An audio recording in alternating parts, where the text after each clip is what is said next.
আসসালামু আলাইকুম। দেখেন, এটা সৌদির বাড়ির সাথে এটা সৌদির বাড়ির একটা মাঠের মধ্যে দেখেন এই গাছগুলো কত সুন্দর করে লাগাইছে। দেখেন গাছটা দেখতে কত সুন্দর লাগে। এই বাসার ভিতরে একটা মাজরা আছে ছোট্ট, ও মাজরার মাধ্যমে রাখেছে, দেখতে পাচ্ছেন। এ সৌদির এই জায়গাগুলো দেখেন খালি পড়ে রয়েছে। এটি অনেক দামি জায়গা ছিল একসময়, যখন এই রোডটা চালু ছিল। এই মেন রোডটা যখন চালু ছিল, এই রোডটা তখন বন্ধ হয়ে গেছে। এই দেখেন, এই সৌদির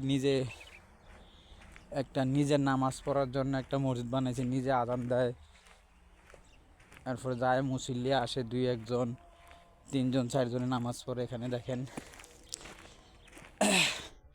কত সুন্দর করে, দেখেন কত সুন্দর করে এগুলো লাগাই রাখছে। আপনার খেজুরের বাগানগুলা দেখছেন,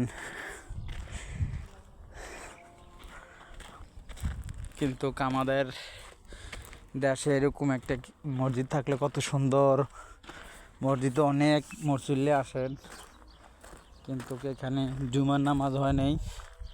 আমাদের দেশের যত ছোট মসজিদ কিন্তু জুমার নামাজ হয়, এখানে কিন্তু ছোট জায়গায় জুমার নামাজ হয় না। দেখছেন, এটা আমাদের এরিয়াটা। আমি যখন গ্যারেজে যাই এখান থেকে,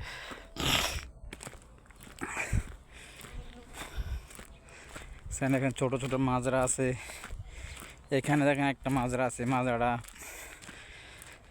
আপনার খেজুর আছে, না হলে এখানে 700-800 নয়তো 500 এরকম হবে, কিন্তু আমি গণি নেই জিনিসটা, মানে একটা আইডিয়াতে বললাম। ওকে, থ্যাংক ইউ। ভিডিওটা দেখবেন আপনারা ইনশাল্লাহ। যারা সৌদি আরবে আসছেন তাদের জন্য ভালো হবে, কেননা অনেক মানুষ এখানে আসে চলে যায়, কাজ নাই, কিছু নেই, এখানে কাজের কোনো জায়গা নেই। দেখেন এখানে কটা মেরা ছাগল আছে, এই দেখছেন ছাগল মেরা, এটি এখানে একজনে রাখে, হতো ছাগলগুলো ছেড়ে দিয়ে কোথায় বসে রয়েছে।